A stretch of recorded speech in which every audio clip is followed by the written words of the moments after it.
अपने लिए हर कोई कार्य करता है, प्रभु की सृष्टि के लिए कार्य करना अपने आप में बेमिसाल है।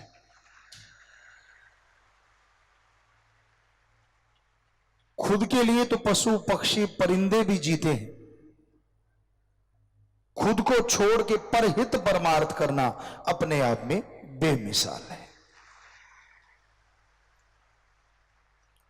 और ये परहित परमार्थ जितना इंसान कर सकता है इतना कोई दूसरा सोच भी नहीं सकता।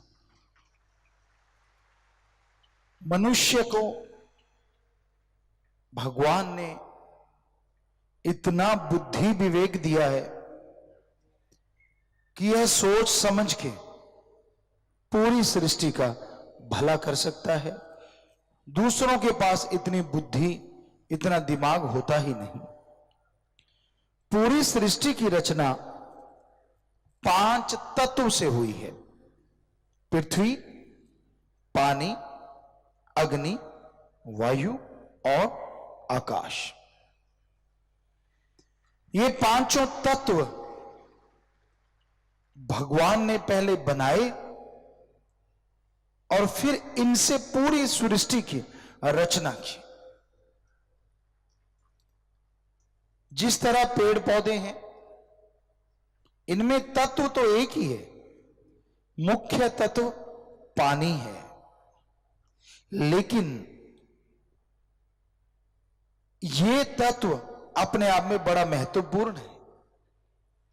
इंसानी शरीर भी 70 से कोई 75% कहता है, कोई 90%, तो पानी ही है। लेकिन पेड़ पौधे जिनका मुख्य तत्व पानी है, वो पानी लेके इंसान को वो देते हैं जो देखें तो अनमोल है, वो ऑक्सीजन, वो प्रदूषण रहित वातावरण। इसके बाद कीड़े मकोड़े हैं जिनमें हवा और आग होती है। रेगिस्तान में हमने ऐसे ऐसे कीड़े रेंगते देखे हैं, आपने भी देखे होंगे किसी न किसी ने। वहां पानी नहीं होता, लेकिन हवा होती है और आग होता है, वो नेचुरली वहां ज्यादा होता है, तो इसलिए उनको ज्यादा जरूरत ही नहीं पड़ती पानी की, वो उसी के सहारे जिंदगी जीते हैं।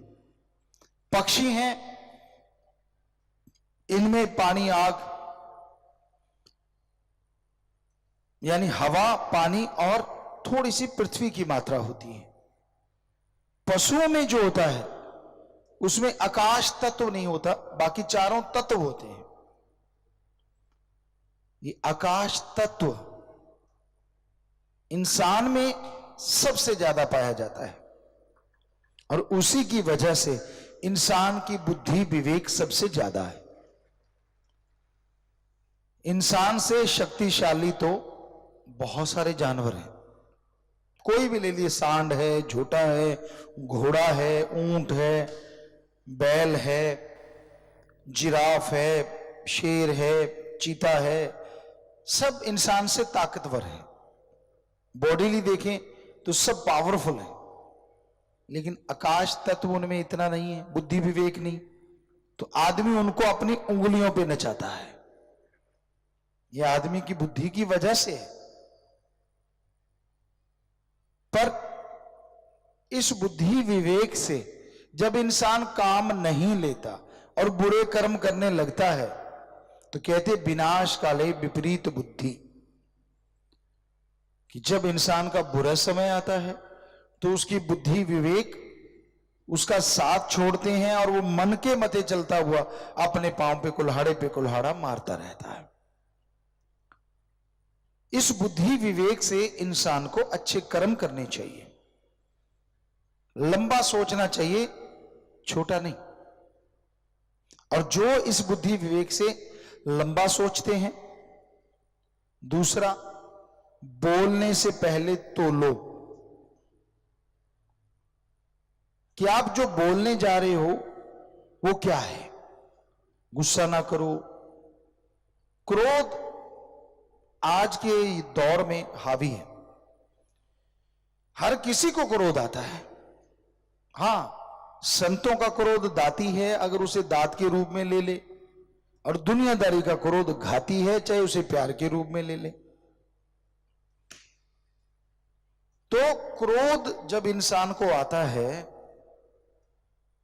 तो वो सब कुछ भूल जाता है, बस उसके लिए विनाश विनाश और सिर्फ विनाश। करता दूसरों का है, होता खुद का है।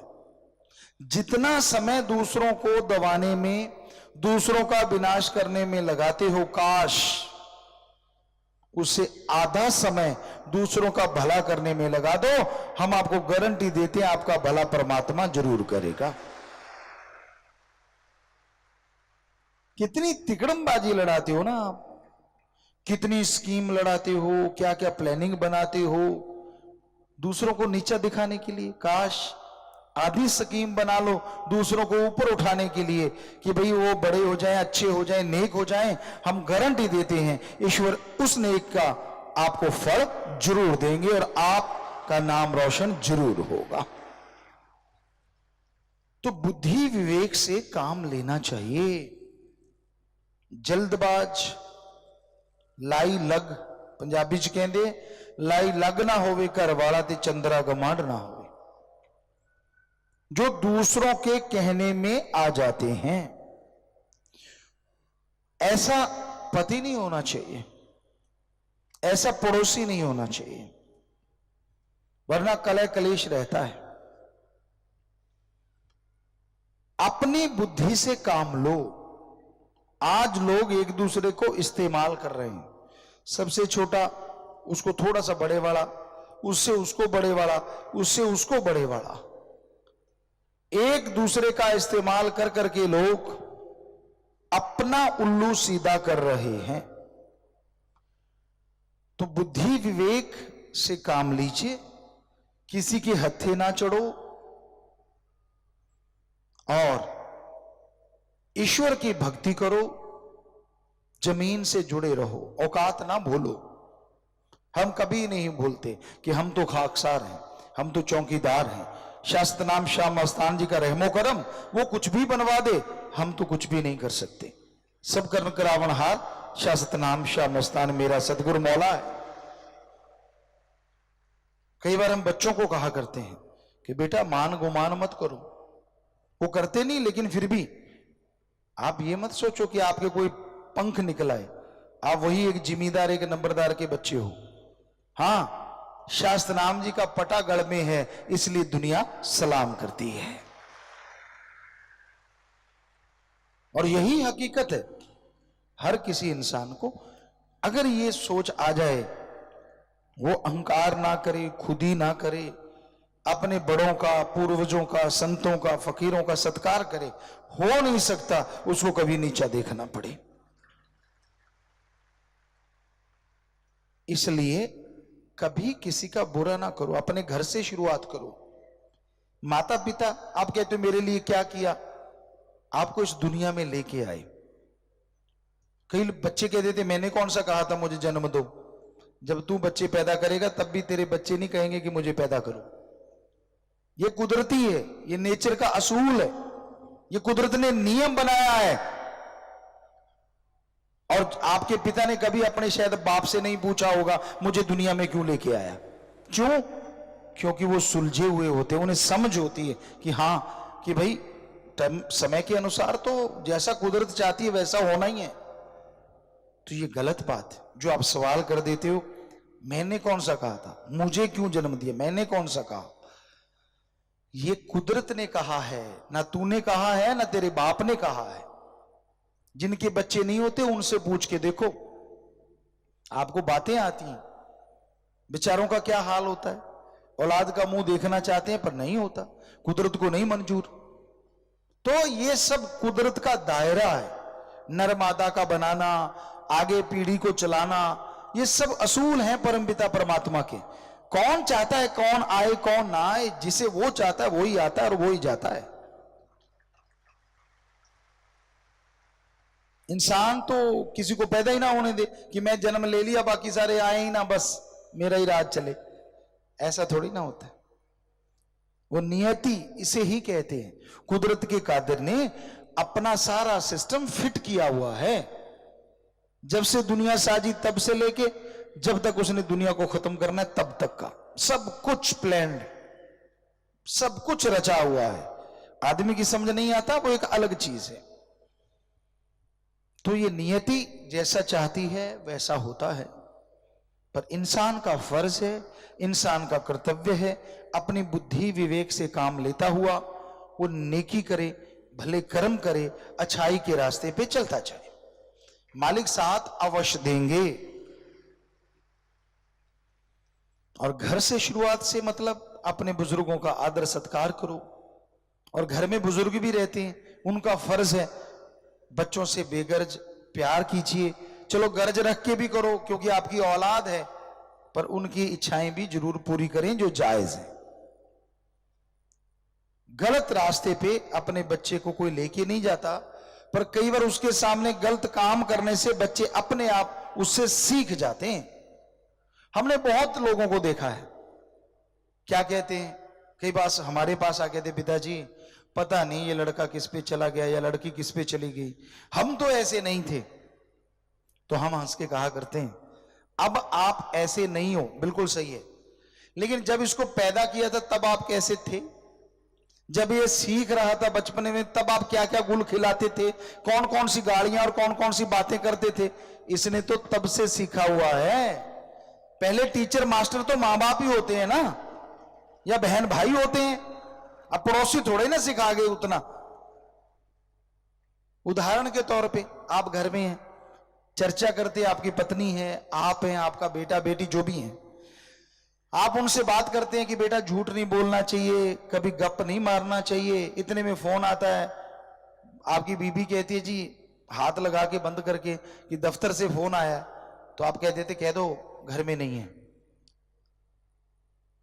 बच्चा आखिर माइंड बहुत पावरफुल है, किसी डॉक्टर से पूछ लेना 9 महीने में माइंड पूरा बन जाता है, वो तो गर्भ में ही सीख लेता है। अब मैंने ने सीखा नहीं था क्या? तो बच्चा समझ जाता है कि बोलने को बोलो, झूठ मत बोलो, पर जब जरूरत पड़े तो ठोक के बोलो, क्योंकि आप उसके सामने बोल रहे हैं कि कह दो मैं घर में नहीं हूं, जबकि आप घर में हैं। और बच्चा देख रहा है यार अभी अभी तो ये टीचर बन रहा था कि गप नहीं मारना चाहिए, और खुद ठोक रहा है। और जब बड़ा हो जाएगा तो उसके गप भी बड़े बड़े हो जाएंगे, तब आप कहते हो यार ये पता नहीं गाली देके किस पे गया है। आप पे गया बेटा जी, बेटा आपका है, और किसी पड़ोसी पे तो जाएगा नहीं, फिर आप बुरा मानोगे अगर ऐसा कहेंगे तो। समझ गए ना आप? आपकी औलाद आप पे जाएगी ना, तो आप कम से कम उनको शिक्षा उस तरह की दो, उन्हें अच्छा बनाइए। अपने खून को बुरा कौन कहता है? अपने आप को कोई बुरा नहीं कहता, खून तो दूर की बात। कोई संत पीर फकीर कह दे कबीरा सब ते हम बुरे, हम तज भला सब कोए, जिन ऐसा कर माने मीत हमारा सोए। वो कबीर साहब जी जैसे संत पीर फकीर कह सकते हैं कि भाई हम तो खाक हैं, कुछ भी नहीं है। संत कहते हैं ऐसा कि हम तज भला सब कोए, जिन ऐसा कर माने कि जो इसको ऐसा मान लेगा मीत हमारा सोए। भगवान जी कहते कि वो मीत है हमारा, वो मित्र है हमारा, जो ऐसा मान के चलता है। इसका मतलब ये नहीं कि आप अपनी निगाह में गिरे रहो, नहीं नहीं नहीं नहीं, आप अणख रखिए, गैरत रखिए, लेकिन अहंकार मत कीजिए कि मैं मेरे जैसा कोई पैदा ही नहीं हुआ। यहां करोड़ों अरबों जन्मे हुए, पता नहीं कितने तरह का खोपड़ा है, हर किसी के अंदर अपना अपना दिमाग है, अपनी अपनी सोच। तो इसलिए अच्छा सोचो, परिवार के लिए अच्छा करो, समाज के लिए अच्छा करो, कोई नहीं रोकता, पर बुरा ना कभी किसी का करो, क्योंकि जब आप बुरा करने जाते हैं, किसी का हो ना हो आपका बुरा जरूर होगा, ये चाहे हमसे लिखवा के ले लो। तो ऐसा कर्म ही क्यों करो जिससे खुद का बुरा हो? ये वेदों के वेद भरे पड़े हैं कि बुरा कर्म कभी करना नहीं चाहिए, बुरे का फल देना ही पड़ता है। श्री राम जी, श्री कृष्ण जी भगवान हुए, उनको युग बदलना था, और युग बदलने के लिए उन्होंने कई तरह की ऐसी चीजें की जो आज अगर आदमी की निगाह में देखें तो वो सही नहीं लगती। अब श्री कृष्ण जी थे, क्यों दुर्योधन को मरवाया? क्या दुश्मनी थी भाई उनकी उनसे? कोई दुश्मनी नहीं थी। फिर भी उन्होंने बताया पहले तो ये कि उनको पूरा नंगा नहीं होने दिया दुर्योधन को, ताकि वो कच्चा रहे एरिया कि मां के सामने ऐसे जाएगा, और फिर भीम को कह के उसकी वही जगह तोड़वाई यहां गदा युद्ध में फाउल कह लें या मना होता है या कोई मारता ही नहीं था, तो उसी जगह मार के उसको मरवाया। अब दुनिया की निगाह में देखें तो गलत है, लेकिन अगर वो ईश्वर की निगाह से देखें तो अगर वो ना मरता तो सारे समाज में वो हाल होता जो कहने सुनने से परे, राक्षसों की जरूरत ना पड़ती, आदमी राक्षस बन जाते।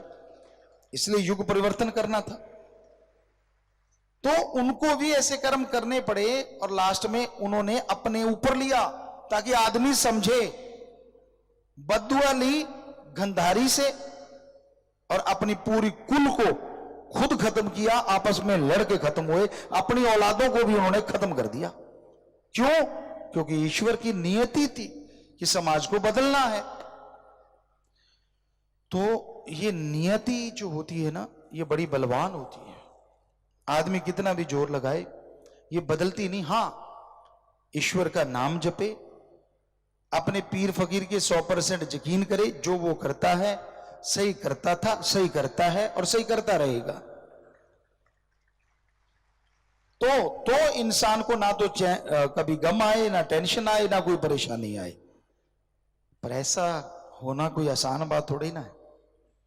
परम पिताजी ने रहमो करम किया, हमें बुलाया, और जब खाक शास्त्र नामदाता के चरणों में आए तो हमने सब सेवादारों को एक ही बात कही थी कि परम पिताजी जो भी कहेंगे, दिन को रात तो रात, रात को दिन तो दिन, हर चीज माननी है। और परम पिता ने बहुत तरह की बातें करते थे यही देखने के लिए, तो सेवादार सब मानते थे। कई बार ऐसा होता है परम पिता कहते नहीं सचखंड हाल मस्ताना जी धाम में उधर स्टेज लगाना है, अब उधर लगाएंगे तो इधर जगह छोटी थोड़ी सी है। नेचुरली होता था कि इधर मकान थे और उधर को मुंह करके, जिधर टूंटियों वाला जोड़ा गेट कहते, उधर को मुंह करके स्टेज लगे तो संगत ज्यादा बैठती थी। लेकिन परम पिता कह देते नहीं सचखंड हाल के साथ लगाओ, तो मजाल किसी की ना लगाता जब हम आए थे। फिर परम पिता जी कहते नहीं अब नीम की तरफ लगाओ, अब उधर और जगह कम। फिर कह देते नहीं फलां जगह लगाओ, वहीं लगना चाहिए, लगता रहता। तो परम पिता जी एक दिन खुश हुए और बैराग में भी आए, कहने लगे इतने सालों में हमें आप जैसा एक भी मुरीद नहीं मिला। एक शिष्य ढूंढ रहे थे कि कोई ऐसा मिले जो सतगुरु के वचनों को बिना चूंचना के मान जाए। तो हमने कहा बेप्रभा जी पहले बुला लेते। कहते बच्चे भी तो पैदा करने थे। साफ कहा, वो भी तो जरूरी था। हमने कहा जी सतवचन, वो आपकी रजा। तो एक बात पे बात ख्याल में आई, मुरीद और गुरु का रिश्ता क्या होता है। एक गुरु था, उसके 2 मुरीद थे, 2 शिष्य थे। एक को कहते थे भोला बाड़ा और एक था बड़ा चतुर चालाक। अब जो भोला बाड़ा था उसका काम क्या होता था, जो गुरु ने कहा आया बैठ गया, जो गुरु ने कहा बड़ा खुश। पहले तो गुरु के दर्शन करके बागो बाग हो जाता था, मुंह लटके नहीं रहते थे, टेंशन नहीं, लड़ाइयां नहीं, वाह मेरा सतगुरु दर्शन हो रहे हैं। और फिर जो सतगुरु कहता जी बस देखता रहता और मानता रहता।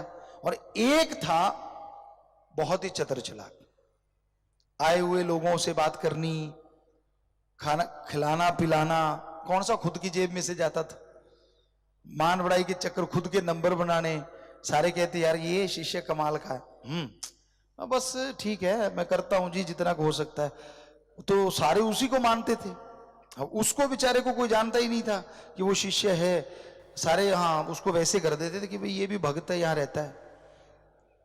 एक दिन आया, गुरुजी कहने लगे भाई अब मैंने चोला बदलना है, इस दुनिया से जाना आना लगा रहता है, मैं तो जाऊंगा। तो सारे शोर मचाने लगे नहीं नहीं नहीं नहीं। कहते चलो कोई बात नहीं, बातें करेंगे। कुछ दिन गुजरे तो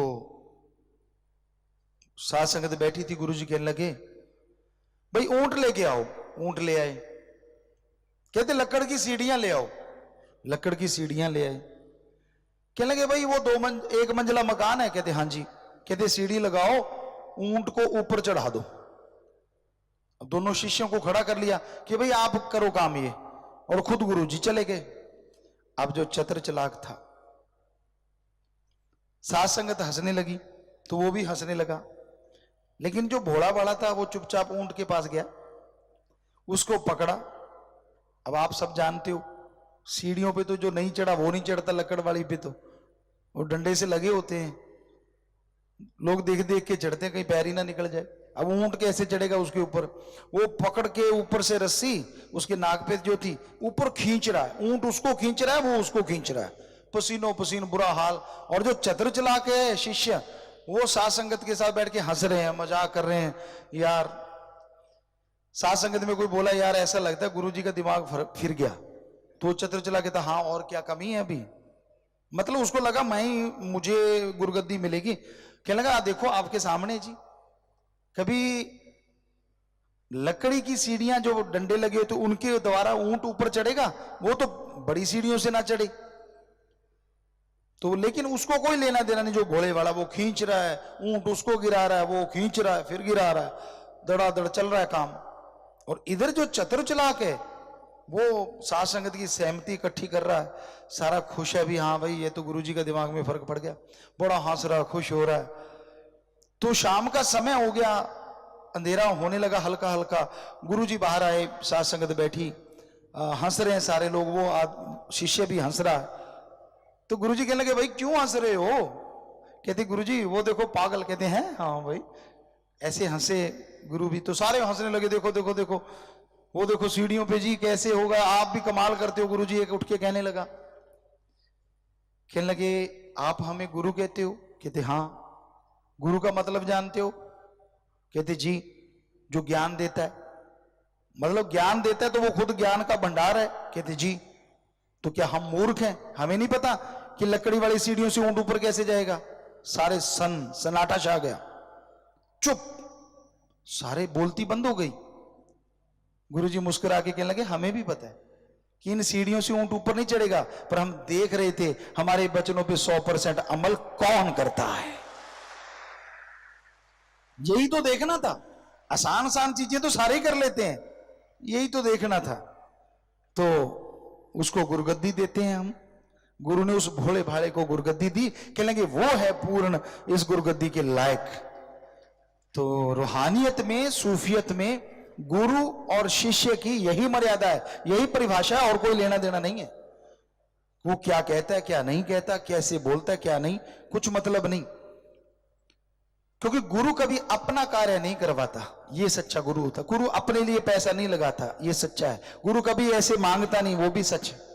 गुरु तो सबका भला करता है, सबका भला मांगता और भले के लिए प्रेरणा देता है।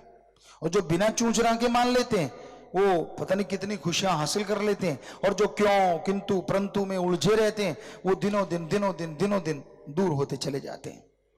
तो भाई गुरु आप हमें कहते हैं, तो बस आपसे यही गुजारिश है। 124 मानवता भलाई के कार्य आपको सौंपे हुए हैं, आप जरूर अपनी जिंदगी के बारे में देखा करो। क्या आप उन कार्यों को वाकई साल में 2-2 बार या 1-1 बार करते हो? क्या नहीं करते तो जरूर करा करो। यही हमारे लिए आपकी तरफ से तोहफा जो आप हमें देना चाहते हैं, बस। और हमें कोई तोहफा नहीं चाहिए कि आपको जो मानवता भलाई के कार्य बताए हैं उनको कम से कम साल में 1 या 2 बार तो जरूर किया करो। बाकी आप कैसे शिष्य हैं ये शास्त्र नाम शाह मस्तान जी दाता जानता है, लेकिन उसकी जो परिभाषा है वो हमें बताना जरूरी है। हम गुरु हैं, एक फकीर हैं, कि उसकी परिभाषा क्या है। अंधविश्वास नहीं होता, इसे कहते दृढ़ विश्वास। अंधविश्वास तो होता है कि कुछ देखा नहीं, करा नहीं और आंखें मूंद के लग गए। जब फकीर आपसे कुछ लेता नहीं, फकीर आपसे कुछ मांगता नहीं, फकीर आपका धर्म नहीं बदलता, फकीर नोट बोर्ड के चक्कर में आपको उलझाता नहीं, तो फिर आप क्यों नहीं उस गुरु को पूरा गुरु मान के 100% अमल करते? करोगे तो टेंशन फ्री हो जाओगे, दोनों जहान से झोलियां जरूर भर लोगे।